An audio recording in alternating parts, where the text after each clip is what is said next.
here comes the second part of Michel Méry's interview with me, which is such an incredible extension to the first part. And I can ensure if you listen to the end, it will blow your mind. Have fun with Michel Méry.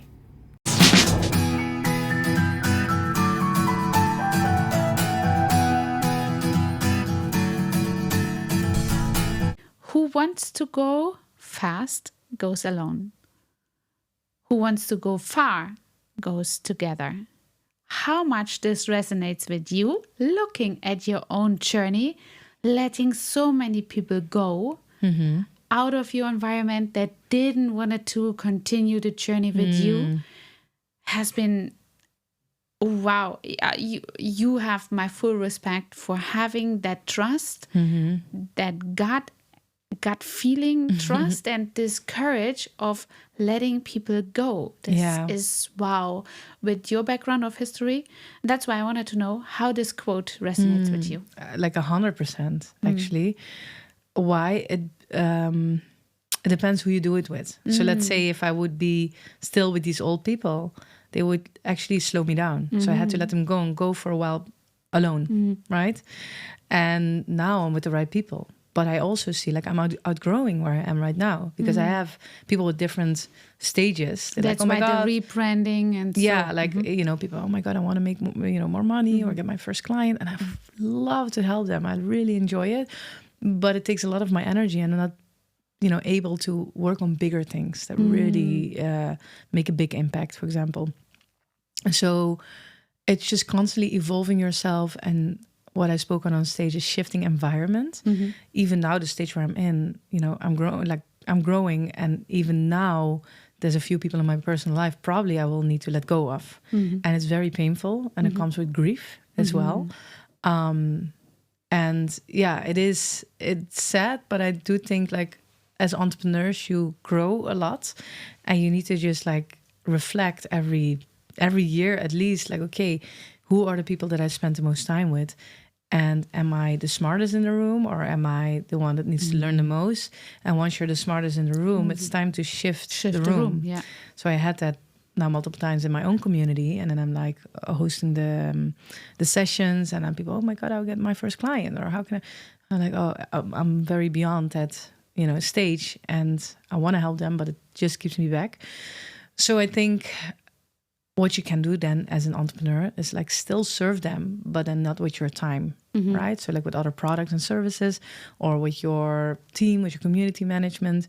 So now we're like creating more a different division in like different layers in the membership. So like for the early stage, mid stage, and the higher stage. So we have like the outer circle where we're going to focus like the whole philosophy of what we're doing, our movement is community is everything, right? Yes. So you can scale your business through community. You can build a community around your business and grow that faster because people are not customers then or clients, they're your members. It's a very different feeling if I become part of your community or I'm your customer, right? Yeah.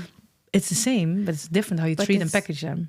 I wanted to dive a little bit more in because I heard you are talking about that a lot, about the community and community management and scaling a community is something totally different from the vibrations than making purely business, having a community with that sort of client. But here, having a community, you connect each other with each other.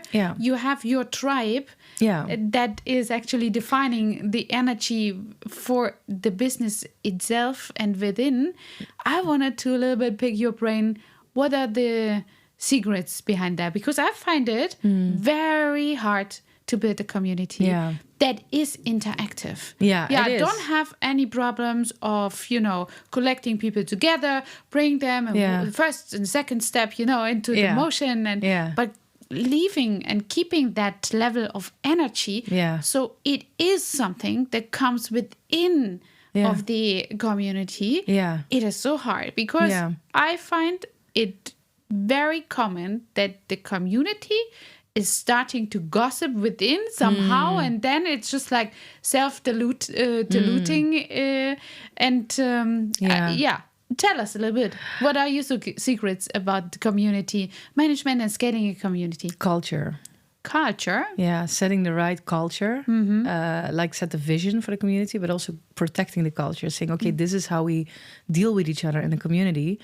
Also, when people come into the community, like they come because they see me and they know what I've done. Yet I'm like, I am not your coach. Yesterday I had a call with one of the guys in the community, and I do then sometimes onboarding calls to help people. And I gave him homework to do. And he's like, oh, how can we do this? Can we set up a call? I was like, no, I'm not a coach. I could. And a lot of people ask me, but I don't want to be that. And I don't want to do the one-on-one because that is not scalable. I was like, you are part of a community. So you can send your stuff to me. I can give some feedback. But there's like hundreds of other people. Drop it there, ask for feedback, set up a call. You are responsible. And you get back out of the community what you put into it. So I did it at the beginning. Like, and that is very exhausting. You say like, yes, it's very exhausting because at the beginning I gave everything. And now I charge more and actually I give less, but I put the responsibility back on them. Yeah, like if you wanted to get actually the extra mile to make it grow, and then you figure out that it's just draining so much energy. It is very draining because people want constantly things from you. But then it's up to you to set the boundaries and a culture. Say, okay, this is for example, we are a network and introduction club. So connect each other with other people who are valuable, help each other, give feedback, no pitching, no direct sales, right? Just be supportive. Like it will always come back. And a lot of people do business. Like I did like tangible, over 3 million in connections between people. That I know there is more, I think, because not everything comes back to me, like deals done. So let's say you're part of a community, you get to know the others. We are very informal, relaxed, we're kind of like friends, but I know you have a business, how can we support? And then for sure, if you would be in a community, let's say, and people say, podcast, I'll come to you and you can manage it and they pay you. So that is how we do business within the community, because you build trust. And you build trust also by being vulnerable and not selling. And we're all in this boat and we're helping each other. So I think when you set the culture straight, that really helps. Also when you talk about gossiping or complaining, I cut it off. I didn't have to do it often, but twice I kicked people out of the community because they were not aligning with the culture. And it's very painful. I'm also like, can I do that? The guy bought a ticket already to Nomad Island Fest, flight, all these things. And I'm like, you know what? I'm gonna tell him I'm sending now back all your money. Basically, he got so much out of it already. I could keep his money. But I'm like, listen, you're not ready yet. And this is not how we deal. So I'll send you, like I never fight about money. If you want your money back there. But I proactively send it already. It's like, I appreciate you, but you have so much more to learn before you can be part of this community. So just call me in a year or 2 years, right?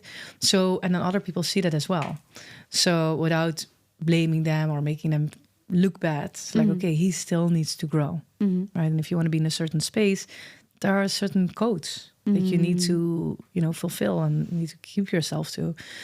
So I think that's important when you, and then not always being available. I have always felt like, oh my God, I need to the whole day WhatsApp. And it is true. Like you have then, for example, a vibrant, active community, but what are you actually talking about? So I let them do the thing and I just go live every 2 weeks, for example, in my community. I have a founders Q&A. You can ask me anything. It's just like an open office. Like, let's say, come for a cup of coffee, ask me anything. Because people text me, what do you think of this? And can you connect me with this person? Can you review this? What do you think about this business idea? I'm like, okay, guys, that is my door. And you can come then. And many of them don't come because like not everyone shows up, of course, for online meetings. But then I can say, I was there available. So wait for the next one. Right? And if you don't show up, fine. That's up to you. Like, I'm not going to babysit you. Exactly. That is such an... takes yourself responsibility in a community like that is already a preparation and a lesson by itself of being an entrepreneur. Exactly. It doesn't matter on what location or if you are independent or wherever. This is something that our society actually lacks a lot execution and self-responsibility and ownership of things. That's a very good lesson that you teach then, underlined and subconscious. Very good. Michelle, when you have now this environment of scaling and your community, your tribe, and the events to it, with all of this knowledge that you have today, what you think would you treat like a diamond to have, which you would have given this young Michelle sitting in Netherlands on the street? Like a tip? Like a tip, a diamond, a knowledge, and something that you picked up throughout the times, learning. Yeah, I knew it back then, but I couldn't. I didn't have the right words about around it.